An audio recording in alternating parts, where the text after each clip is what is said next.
The heart of gold. What happened when the world you thought you knew shatters into pieces? For Samantha, a girl who had already faced the unimaginable loss of her mother, life took another cruel turn when her father remarried a wicked stepmother named Veronica. With her new family came a spoiled stepson, Lucas, who was favored over her in every way. Samantha became little more than a maid in her own home, forced to endure the daily torment of her stepmother's disdain. Despite her circumstances, Samantha found solace in giving back. Every month she would donate blood at the local hospital, not just to help others, but to earn a small stipend that she used to support her college-bound boyfriend Jake. Little did she know her life was about to change forever. One fateful day at the hospital, while she was donating blood, she bumped into Ethan Price, the CEO of the hospital. He was there donating blood as part of a charitable initiative to help find treatment for patients.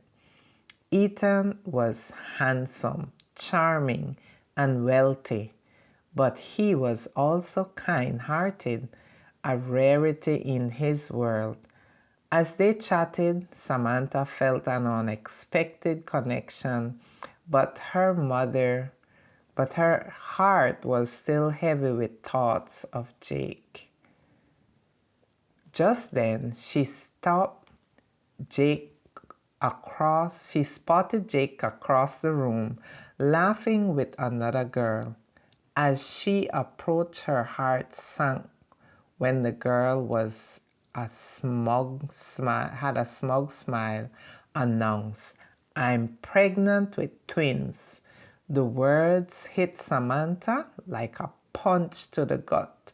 She had sacrificed so much for Jake, and now he was starting a family with someone else. Feeling humiliated, Samantha turned to leave, but Ethan, having witnessed the scene, stepped in. "Who would want to marry you?" Jake sneered. His voice dripped with ignorance. But before Samantha could respond, Ethan declared, "I will marry her." In a whirlwind of emotion, Ethan took Samantha to the courthouse where they exchanged vows. It was a hasty decision, but in that moment it felt right. As they turned to her home, Samantha's heart raced with a mix of excitement and fear. Veronica was furious. "You think you can just waltz in here with your fancy new husband?" She spat, ordering Samantha to scrub the floor. But just as Samantha was about to comply, Ethan intervened. "This is my wife," he announced, standing tall beside her. Ethan whisked Samantha away to his mansion, where his grandmother welcomed them with open arms. "Finally, you've found a wife," she said. Her eyes sparkled with joy. "Now we can present you to society as Mr. and Mrs. Ethan Price." As they were introduced to the elite circle of their city, jealousy brewed in Veronica's heart. She and Lucas plotted to kidnap Samantha, believing they could reclaim their power over her. One night, they snatched her away and locked her in their basement, treating her like a prisoner. But fate had other plans.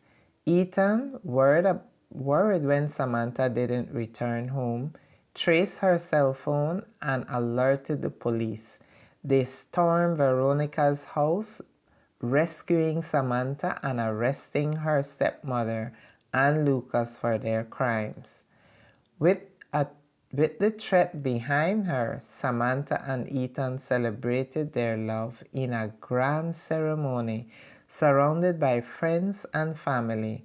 They lived in the mansion where Samantha found her true calling. Inspired by her own experience, she opened a charitable foundation to help those in need of blood donation. She paid donors handsomely, not just with money, but with support and resources to improve their lives.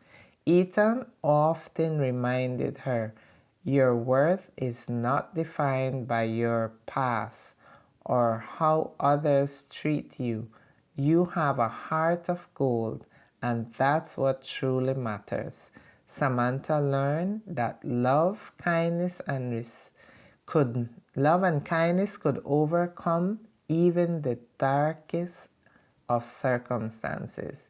As she stood beside Ethan, she realized that her life had transformed from one of despair to one filled with hope and purpose.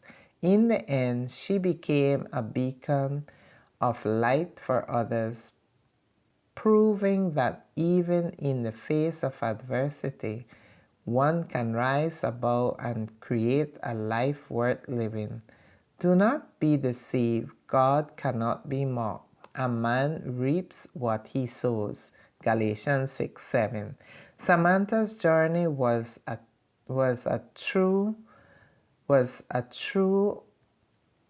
testimony showing that kindness and integrity would always prevail over cruelty and malice. And so they lived in the mansion not just as a couple, but as partners in making the world a better place, one drop of blood at a time.